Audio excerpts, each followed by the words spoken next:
લક્ષ્મીનારાયણ ભગવાનના ચરણોમાં વંદન. પૂજ્ય ખીમજી બાપાની ચેતના જે વર્ષોથી સદીઓથી આ ઇતિહાસના પાયામાં છે, એમની ચેતનાને સત સત વંદન. આપ સૌ મિત્રો, શૈલેષભાઈ માટે તો મેં હમણાં જ એમને કહી દીધું કે એવા અધિકારી છે કે સામાન્ય રીતે આપણને અજય દેવગણની ફિલ્મોમાં જોવા મળે એટલા પ્રમાણિક અધિકારી કે છે, બહુ જાહેરમાં ન જોવા મળે એવા શૈલેષભાઈ, દીપકભાઈ, અનુરાધાબેન અને પ્રિય મિત્ર માકડ. ગમે કોઈ પુરુષ આટલો સુંદર પરિચય એક સ્ત્રીનો આપે તો, કારણ કે બહુ સારા ભાવો હોય નહીં અમારી માટે. વધીને સારો ભાવ હોય તો બેન બહુ દેખાવડા છે એટલું જ હોય, એથી વિશેષ ન હોય. હશે. મને કહેતા બહુ જ આનંદ થાય છે કે આ ઇતિહાસનો બદલાવનો એક જે ફેઝ છે એમાં હું ને શૈલેષભાઈ સાક્ષી બનવાના છીએ. એક ઇતિહાસ જે કરાચીથી શરૂ થયો અને કોટડા સુધી આવ્યો, આ બંનેના વચ્ચેના મધ્યાંતરમાં અમે લોકો બંને છીએ.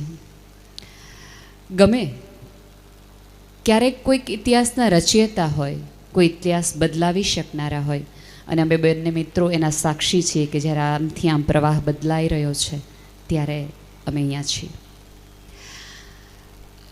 એક વાતથી હું મારી વાતને શરૂ કરું. હું ચોક્કસ ખુશીની વાત કરીશ, કારણ કે હું મારા બાળકોની વાત ન કરું તો હું જે જીવી છું એ હું અહીં સુધી ન લાવી શકું એવું કહેવાય. એક ફ્લોરિડામાં સુંદર મજાની મા દીકરી રહેતા હતા. દીકરીએ નક્કી કર્યું હતું કે લગ્ન જેવી વ્યવસ્થામાં પડવું નથી, જીવન જીવવું છે, માણવું છે. જોકે મારી કોઈ એવી ગેરસમજણ છે જ નહીં કે તમે લગ્ન કરી લ્યો એટલે તમે ન જીવી શકો, ન ખુશ થઈ શકો કે ન કંઈ કશું પામી શકો, એવું જરાય નથી, જરાય નહીં. મારે સુખી થવું કે દુઃખી થવું એ 100% મારા હાથની વાત છે, 100%. મને આ જગતની કોઈ વ્યક્તિ દુઃખી ન કરી શકે, મને કોઈ વ્યક્તિ મને સુખી ન કરી શકે. એ માત્ર ને માત્ર અધિકાર અને આધાર મારા ઉપર અને મારી સમજ ઉપર છે. હું જે દુઃખી થાઉં છું એ મારી ગેરસમજણ છે, એ મારી ગેરસમજણ છે. ફ્લોરિડાની એ દીકરી સરસ મા દીકરી બંને કમાય છે, જીવન જીવે છે, વીકેન્ડમાં મજા કરે છે, આમથી આમ ફરે છે. સમય જતાં માને વૃદ્ધત્વ આવે છે અને મા માંદી પડે છે. દીકરી પોતાની જોબ ચાલુ રાખે છે અને એક ક્ષણ માટે એને એવું થાય કે મારે જોબ મૂકી દેવી છે, કારણ કે મારે મારી માતાની સેવા કરવી છે, એની સાથે મારા જીવનના છેલ્લા શ્વાસ મારે પસાર કરવા છે. એટલા માટે સરસ રીતે એ પોતાનું રાજીનામું આપે છે, ઘરે આવે છે અને માની સેવા શરૂ કરે છે. મહિના, 2 મહિના, વર્ષ, 1.5 વર્ષ.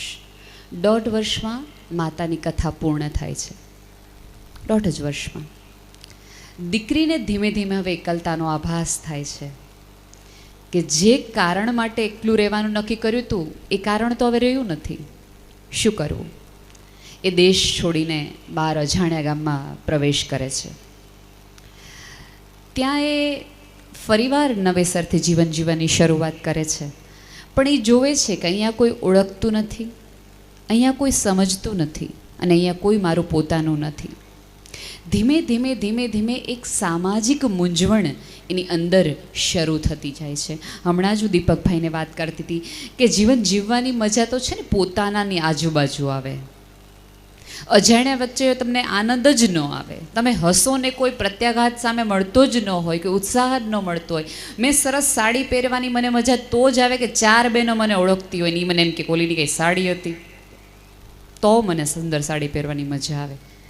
મને નોબેલ પ્રાઇઝ પણ મળે અને પણ એક પણ વ્યક્તિ જો ભાવનગરનું ન હોય તો મને એનું કોઈ મહત્ત્વ જ ન લાગે, કારણ કે કોલર તો આપણા ગામમાં ઊંચા થાય, અજાણ્યાને આમે હું તાળીઓ સાંભળવાની. મજા પોતાના લોકો વચ્ચે છે, માનો કે ન માનો.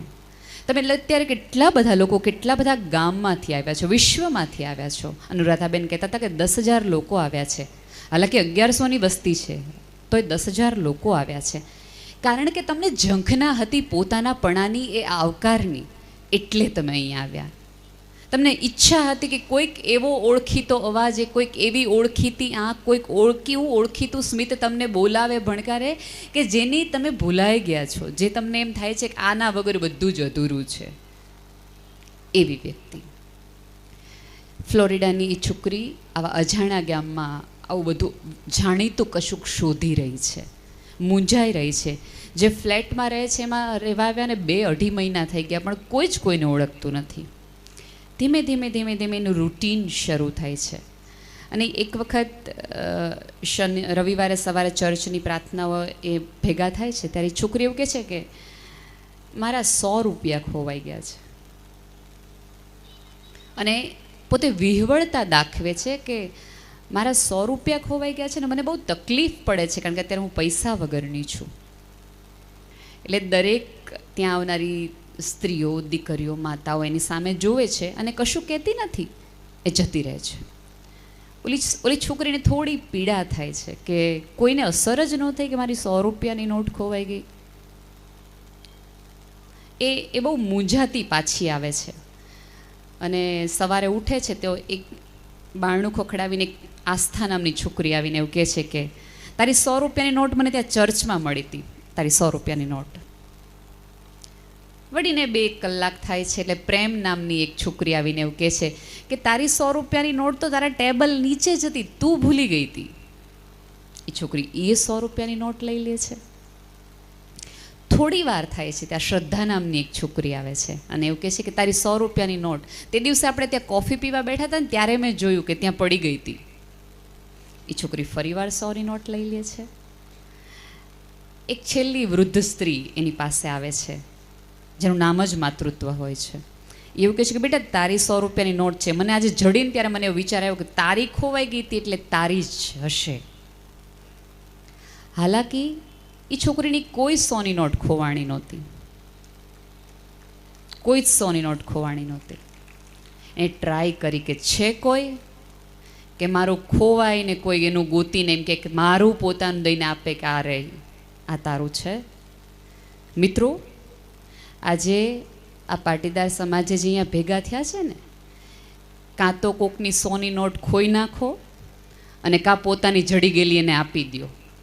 એટલા માટે તમને અહીંયા ભેગા કરવામાં આવ્યા છે. આનંદ છે કોઈકને રાજી કરવાનો.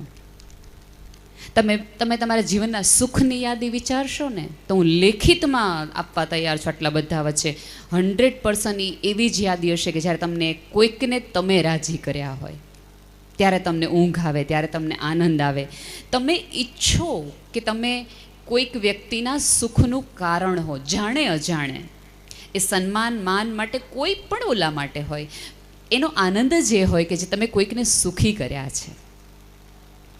અને ભાઈએ કીધું એમ કે સ્ત્રીઓની વાત સ્ત્રીઓ કરે તો થોડા સારા લાગે. હા, બહુ જ સભાનતાપૂર્વક હું સ્વીકારું છું. કારણ કે કોઈને ખરાબ કહેવાના હોય ને તો એ જ્ઞાતિની વ્યક્તિ જ જોઈને ખરાબ કહે ને તો માફ છે.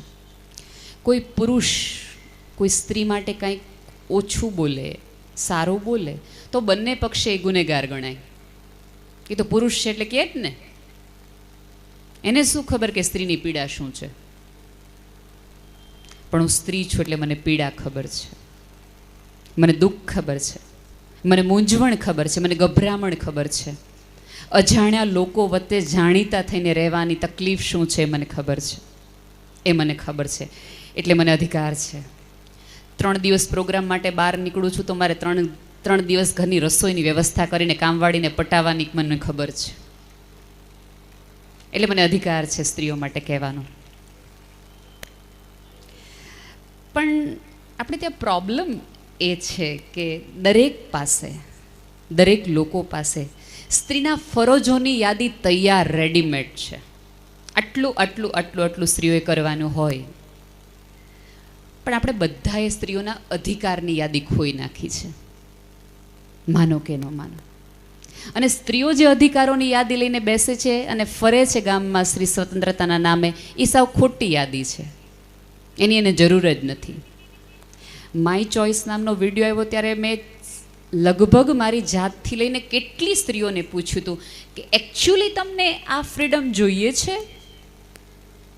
ટ્રસ્ટ મી, કોઈ સ્ત્રીએ એવું મને નહોતું કીધું કે હા અમારે તો આવી જ ફ્રીડમ જોઈએ છે. સ્ત્રીઓની પ્રોબ્લેમ એ થઈ કે એણે એની ફ્રીડમ માત્ર ને માત્ર કપડામાં જ રાખી. મને જીન્સ પહેરવા દો, મને ડ્રેસ પહેરવા દો, બીજું મારે કાંઈ જોતું જ નથી. અને પુરુષ હોશિયાર જ્ઞાતિ છે, એને એમ થયું કપડામાં જો રાજી થતી હોય તો બીજી સ્વતંત્રતા આપવી નહીં આપણે. સ્માર્ટ છે ને. ઘરેણા આપી દો એટલે મજામાં રહેશે, બીજું કંઈ માગશે જ નહીં. પણ સ્ત્રી ભૂલી ગઈ કે આ તો એની બંધિયારીની સાંકળ છે. હું ઘણી બધી દીકરીઓને કહેતી હોઉં છું કે આપણામાં કેવું થાય કે નાના હોઈએ ને ત્યારે 8મા 9મા ધોરણમાં પ્રવાસ જવા માટે જીદ કરીએ મમ્મી પપ્પા પાસે, મને પ્રવાસમાં જવું છે, મને જવા દો, અને મારે પછી ક્યાં સાસરે વહી જશું એટલે જવા નહીં મળે. એટલે પપ્પા એમ કે જા પ્રવાસમાં જા. પછી થોડો વખત થાય એટલે સ્કૂટીની જીદ કરીએ, મને સ્કૂટી લેવું છે, મને સ્કૂટી લેવું છે, મને સ્કૂટી લેવું છે.